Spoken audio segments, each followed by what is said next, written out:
بەخۆشحاڵیەوە ئەمڕۆ سەرۆکی حکوومەتی هەرێمی کوردستان لە سەرەتای دەست بەکاربوونیەوە لە چارەسەرکردنی کێشەکانی هەولێر و بەغدا جددی بووە و بەردەوام پێداگری لەسەرەوە کردوێتەوە کە دەبێت دەستور پێوەری چارەسەرکردنی کێشەکانی نێوان هەردوو لابێت.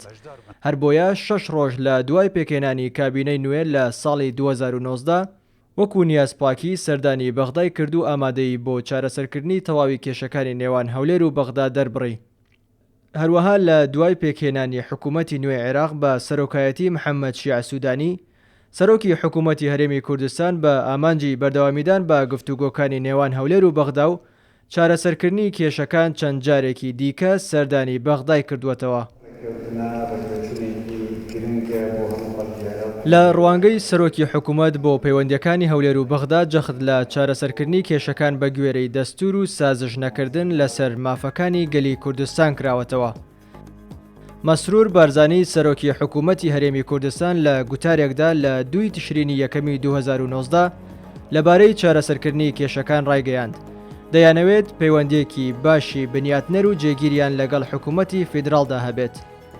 لە گوتارێکی دیکەدا بە بۆنەی تێپەڕینی 100 ڕۆژە بەسەر کابینەی نوێمدا سەرۆکی حکوومەتی هەرێمی کوردستان ئاماژەی بەوەدا کە ئامانجیان ڕێکەوتنێکی هەمەلایەنەی گشتگیرە لەگەڵ حکوومەتی عێراق لە بەرژەوەندی هەمووان بێت.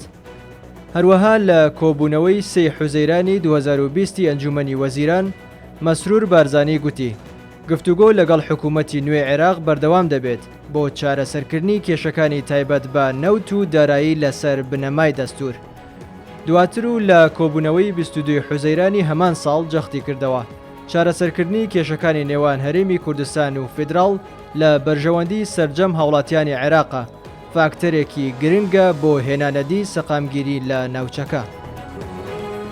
23 کانونی یەکەمی 2020ش لە ڕاگەیاندراوێکدا پێداگری لەسەر مافەکانی گەلی کوردستان کردەوە و ڕایگەیاند هەرگیز دەستبەرداری مافە دەستوریەکانمان نابین. لە 13 نیسانی 2022ش حکوومەتی هەرێمی کوردستان پێداگری دەکات لە بەردەوامی گفتوگۆکان لەگەڵ فیدراڵ لەسەر پرسی نەوت و گاز بە شێوەیەک لە بەرژەوەندی هەمووان بێت. هەر لە هەفتەی ئابی 2022ش حکوومەتی هەرێمی کوردستان دەڵێت سوورن لەسەر چارەسەرکردنی کێشەکان لەگەڵ حکوومەتی فیدراڵ بۆ گەیشتن بە ڕێکەوتنێکی دادپەروەرانە لەسەر بنەمای دەستور.